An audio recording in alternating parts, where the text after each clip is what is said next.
So, you're planning to study or work abroad.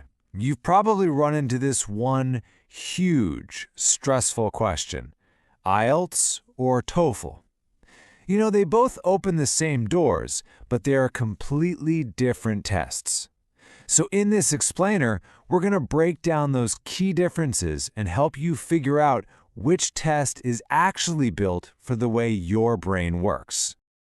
Let's start with a really simple idea. Think of it this way. These tests aren't rivals. They're just two different roads that lead to the exact same destination. Your dream, that global life you're picturing, that's the city at the end of the road. These tests, they're just the journey to get there. And this slide really frames the choice perfectly, doesn't it? IELTS is like the scenic route. It's all about real-life, conversational English. TOEFL, on the other hand, is the express train. Super direct, super academic. The goal here isn't to pick the harder one. No way. It's about picking the journey that feels more natural for you. Okay, let's get to what is, for so many people, the single biggest deciding factor. It's this fundamental psychological difference in how the tests are designed. And honestly, for a lot of you, the decision is going to become crystal clear right here. And here it is, the core difference, laid out plain and simple. For the IELTS speaking test, you're sitting across from a real person. You're having an actual conversation. You can see their expression, you can use body language, it just feels human. But with TOEFL, you're speaking into a microphone and there's a timer ticking down. There's no feedback, no reaction. It can feel really robotic, and for some people, pretty isolating. So how do you know which one is for you? Well, the IELTS speaking test is probably your best bet if you're someone who thinks out loud. You know, if you're expressive, you use your hands when you talk, and the whole idea of recording a formal voice memo under pressure just makes you freeze up. That human interaction from IELTS is going to feel so much better. But on the other hand, maybe you thrive on structure. If you're comfortable with tech, you're not bothered by a timer, and you actually like using memorized frameworks to get your thoughts in order, then speaking to a computer might feel way more predictable and a lot less intimidating for you. But listen, it's not just about speaking.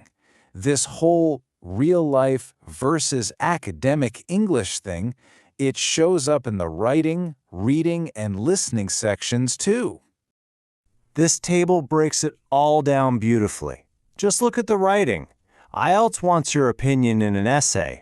TOEFL, though, asks you to summarize academic stuff. For listening, IELTS throws multiple accents at you. British, Australian, you name it. While TOEFL pretty much sticks to American English. And the reading? IELTS feels like you're reading a newspaper, but TOEFL gives you these dense, heavy academic articles. Big difference, right? Okay, so we've talked about the whole vibe of the test, the psychology of it. Now, let's get down to the nitty-gritty, the practical details you absolutely have to know: scoring, stamina, and scheduling. First up, the scoring. Seriously, don't let the different numbers throw you off. IELTS uses a simple 0 to 9 band score. TOEFL uses this much bigger 0 to 120 point system.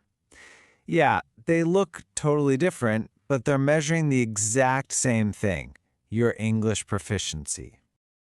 And just to put that into perspective for you, here's a concrete example. An IELTS score of 7.0 is generally seen as the same as a TOEFL score of about 100. So when a university lists both requirements, this is the kind of conversion they're thinking of. It's just different math for the same meaning. All right, let's talk about stamina. The TOEFL is a 3-hour marathon, and you do it all in one go. IELTS is a little shorter, but the real difference is that the speaking test is often on a completely different day.